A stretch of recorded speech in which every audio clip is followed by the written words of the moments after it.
watching First Take. Cherry Champion here with Skip Bayless and Stephen A. Smith. Let's talk about what they are calling Parkering. The kids are so disrespectful these days on the internet.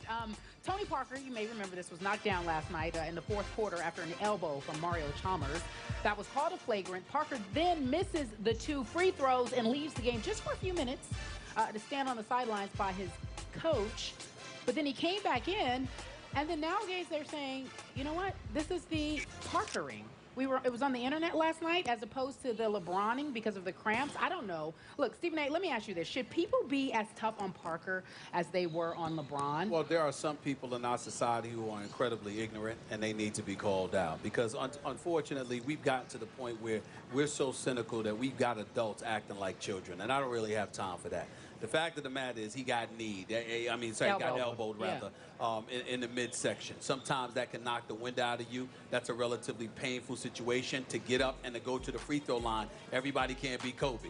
You got the torn Achilles, you roll up in there, you drag your feet, you drill 2 free throws or whatever the case may be. Yep. Parker, it would have been nice for him to make 1, if not both, but it happens. And we understand that. And at the end of the day, it was pivotal because you don't need to miss that many free throws because that ultimately cost the San Antonio Spurs, and we understand that.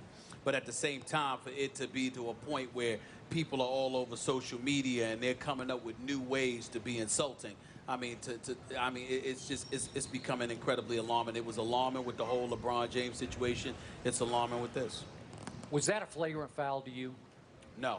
Not to me either. I immediately tweeted that is not a flagrant foul. No. That's basketball. He was trying to create a little space. Yeah, and it's not like he winded up and elbowed. Yeah. He's driving to the basket and swinging his arms. It wasn't. I don't think Mario Chalmers had any malintent whatsoever. Thank you. Now, we're back to our old nemesis on this show. I don't know if Tony Parker was hurt or not because I don't know what he was feeling at that point. Sure. If we hear today that Tony Parker has 2 cracked ribs and can't play Game 3, it's going to be a whole different story. Sure.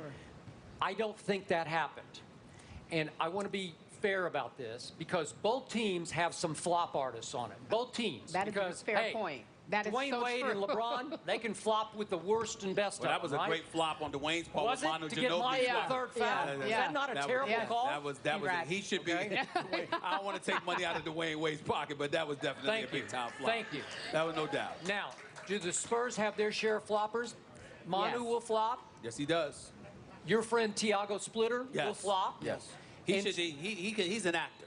Tiago Splitter is an actor. Yeah. Yes, he is. He could be an actor. After this. Hollywood Good-looking guy, too. Yes. Maybe he's got a second career. He does have a future. Okay, Tony Parker will occasionally flop. Maybe it's their Euro soccer influence. I don't know. Maybe they learn to play basketball. That's just how you do it.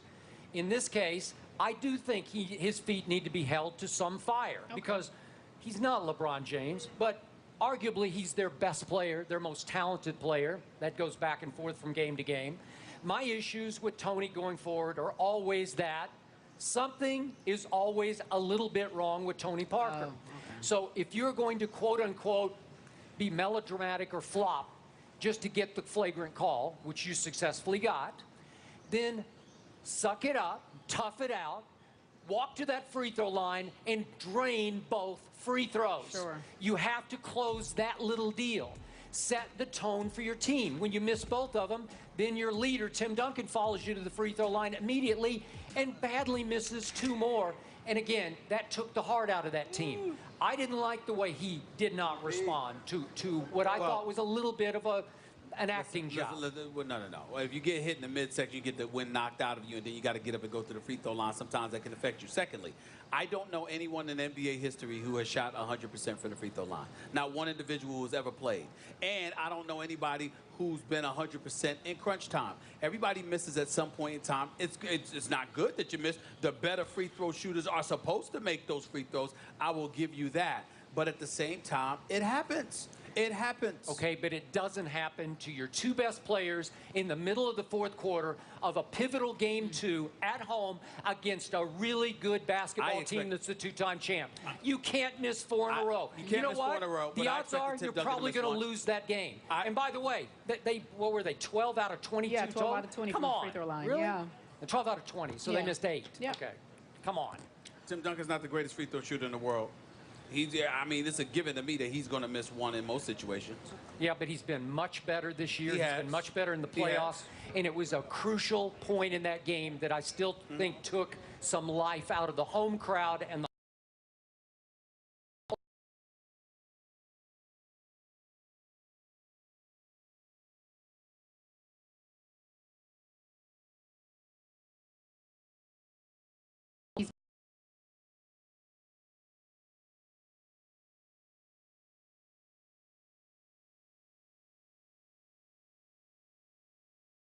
There's deliberation. we know where this is going. Wait. Oh, yeah.